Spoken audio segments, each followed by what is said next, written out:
Hello all and welcome to Chalk Talk, your source for Ohio State varsity athletics, news, updates, and analysis. I'm your host, Kaylee Rentz, coming to you from the Lantern TV studios in Columbus, Ohio.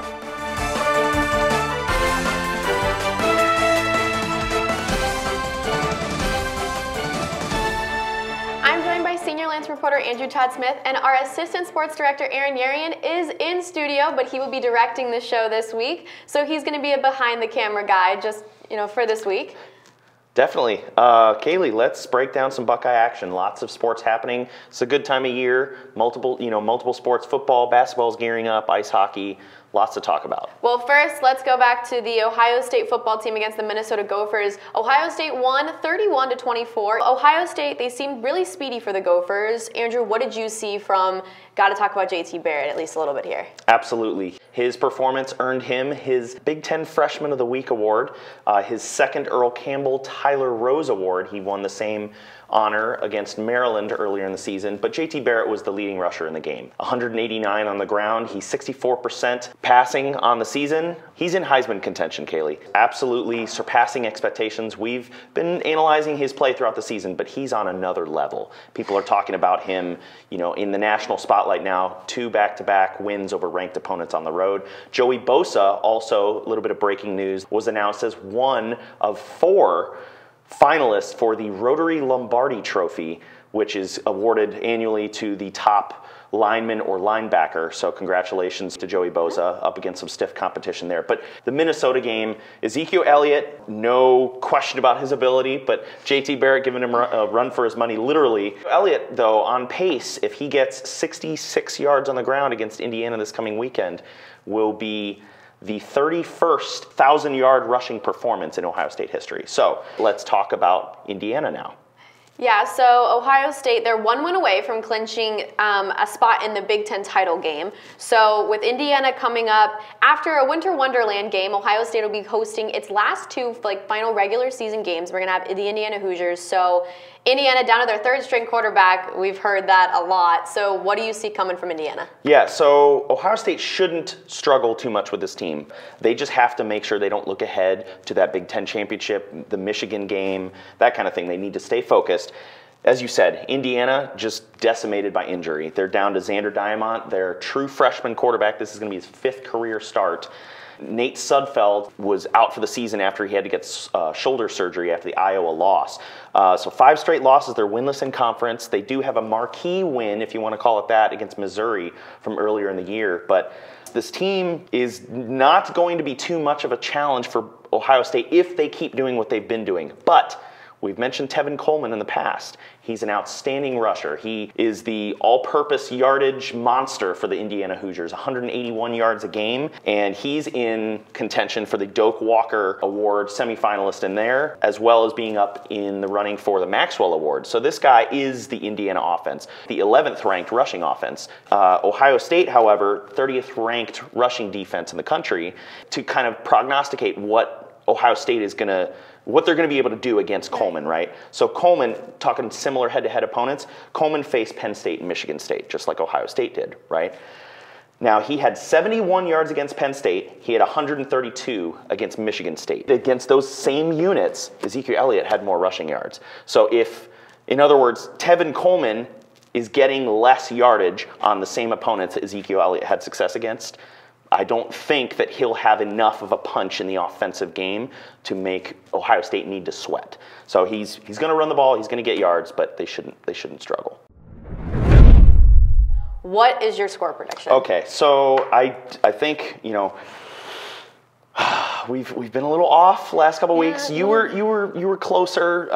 You had the exact number though. I had the exact. I did not. Only of Minnesota's score. Right. I was closer for Ohio State. Yeah. Okay. I overestimated how much Ohio State would score, but it was tough weather conditions. But no more excuses. Indiana, 106th scoring defense in the country, squaring off against Ohio State, who's having no problems running the ball, passing the ball, very efficient team. So let's go 63-14. Okay. I had 63-7 when I was first doing it. Then I thought about it a bit, and I was like, Indiana literally has nothing to lose with this game. They're not going to a bowl game. They have nothing. They really have just nothing to lose. I would put my whole heart out there. So I'm saying Ohio State 56 and Indiana 7. Okay. So I'll cut back on the Buckeyes a bit. Yeah. Just a bit. No, nothing wrong with being conservative. Indiana, of course, has faced some very stout defenses, so that 5-game losing streak doesn't quite look as bad when you realize the opponents and the opposition they've been facing. So we'll have to see what happens Saturday, but now that Aaron's off camera, we're in charge of women's volleyball. What have they been up to? The Lady Buckeyes of women's volleyball swept Iowa at home on Wednesday. Senior setter Taylor Sherwin had 47 assists and 0 errors on 16 serves, while junior outside hitter Elizabeth Campbell had 12 kills. On the defensive end, sophomore middle blocker Taylor Sandbothy finished with 4 blocks. The 20th ranked Ohio State Buckeyes look to host the visiting number 2 Wisconsin Badgers Friday evening before their final home game takes place the day before Thanksgiving against Minnesota. What news do we have in the realm of men's soccer? Because I feel like their season's not over yet. Their season is not over yet, but before we get into that, let's look at the Big Ten semifinal game that was broadcasted on BTN, and I was able to tune into it, and we saw Ohio State struggle against Indiana, and they actually lost 2-1 with the game, I guess, tying goal coming from freshman Marcus McCrary. And McCrary, he was something that Indiana had never seen, so that was cool to see him go out there, get a goal for the Buckeyes, but you are right. On Monday, the NCAA had their live stream of, teams getting 48 teams getting picked for the NCAA tournament, for 2014 NCAA tournament. And Ohio State picked Akron to play at home. In their first round of the 2014 NCAA tournament, the Buckeyes defeated the Akron Zips in penalty kicks 13-12 in 15 rounds.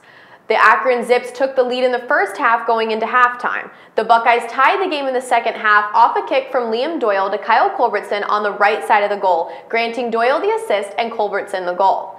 The teams then took to penalty kicks after 2 10-minute overtime periods. The winning kick went to co-captain Zach Mason, and he, alongside Ivanov and Culbertson, shared their thoughts on the match. This result is this is what being a Buckeye is all about. We battled through the end. We believed we could do it. It took 15, 16 PKs, but I don't know, we persevered and we did it. It wasn't the pressure of losing the game, so obviously knowing if I made it, we won. But I don't know, just excitement to be able to have the chance to help our team go through to the next round. After Ivy made a great save and Kyle scored in regulation, so I was just really excited. Buckeyes will be moving on to the second round of the NCAA tournament, taking on the #1 seeded and defending national champion, the Notre Dame Fighting Irish, in South Bend, Indiana. Now here's Andrew with basketball. Yes, the men's basketball team kicked off their season Friday evening, taking on visiting UMass Lowell. They dispatched the Riverhawks 92-55. Sam Thompson, the senior forward, of course, led the team in terms of minutes played at 27. He was 6 of 9 on shooting. But the centers, this is kind of the interesting part of this team because now they have 3 big men. They split time in that game. Amir Williams, familiar name from last year, had a little bit of foul trouble back-to-back. He had 10 minutes in the game. Anthony Lee, the Temple transfer, of course, an emotional showing in the game, like he was getting frustrated when he wasn't getting the playing time necessarily that he thought he might get, and was struggling to be a presence on the defensive glass. He had 16 minutes, and Trey McDonald came in and had 13. He had 7 boards, 3 players, including Lee, that were playing their first game in a Buckeye uniform, including freshman guard D'Angelo Russell and redshirt freshman guard Cam Williams, all had double-digit points. Sophomore forward Mark Loving, 100% from the free throw line, made 2 for 4 from behind the three-point arc, and Coach Thad Matta had some interesting comments about Loving's contributions both on and off the court. It's funny, Mark's a quiet kid on the court, but if you walked down the locker right now, he'd be the loudest one in there. So I think from that perspective, he's doing a very good job of bringing those guys along. But I'm always on Mark to be a little bit more vocal, show a little bit more emotion when he's playing out there.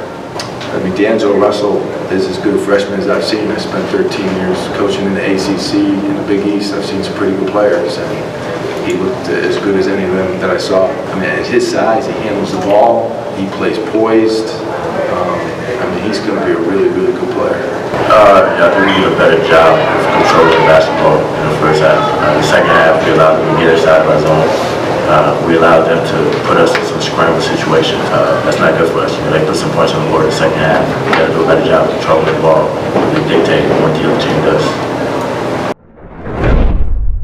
Sam Thompson, he's going to need to lead this team moving forward. He acknowledged some of their shortcomings during the second half. And now they faced Marquette on Wednesday evening and beat that team 74-63. Again, showing the depth of this Buckeye team. Shannon Scott, 14 assists. 26 rebounds as a team. Now the difference here was the fact that 25 of those 26 boards were defensive in this game. Complete turnaround from how they faced up against UMass Lowell. This team was more focused. They had an improved three-point shooting percentage. They will be facing Sacred Heart on Sunday evening at the Schottenstein Center at 7 p.m. But earlier in the day, the women will be facing Virginia Commonwealth at 2 p.m. So a doubleheader of basketball. So of course now transitioning to women's basketball. They face St. Francis of Pennsylvania over this past weekend. They beat them 113-97. First time since 2004 that the team has scored over 100 points. So it was their first win of the season after they took a loss against the Virginia Cavaliers on the road in Charlottesville. Now the team did lose to the Georgia Bulldogs on Wednesday evening, 67-59. Junior guard Amherst Alston, 13 rebounds, but freshman guard Kelsey Mitchell came in and knocked down 7 three-pointers. She had 26 points total, and Kate Kraft had 17, and between them they had 43 of the 59 Buckeye points. So we'll have to see how the Lady Buckeyes fare against the aforementioned VCU Rams.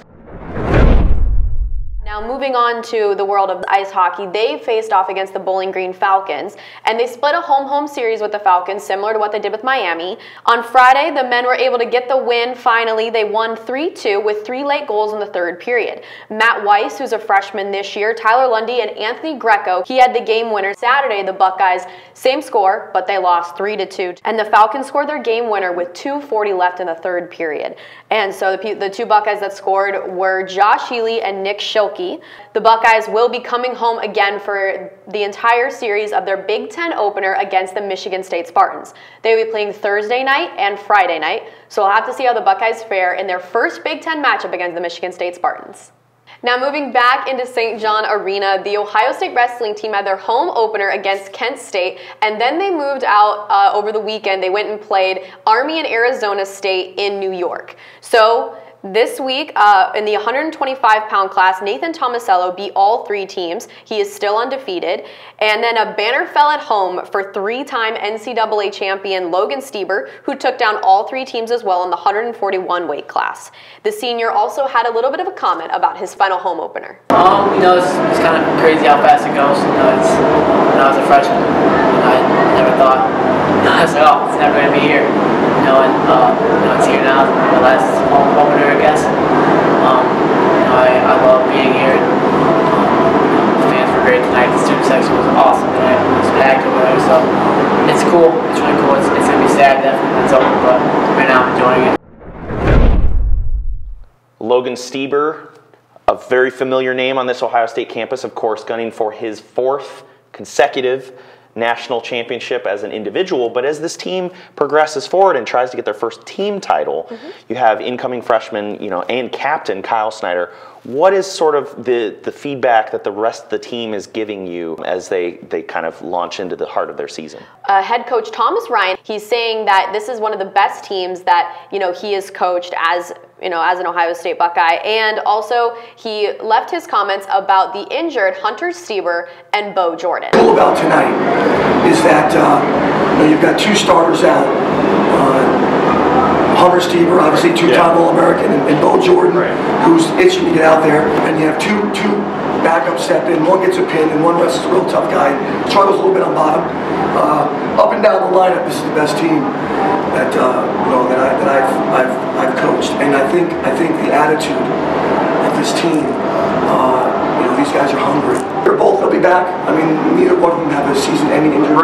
We're being overly safe with them, overly cautious. To Logan's point, it's a long season, it's November 13th. So they're day by day. Just keep an eye on them. On the road this coming weekend, they will be facing the number 12 Virginia Tech Hokies in Blacksburg on Sunday.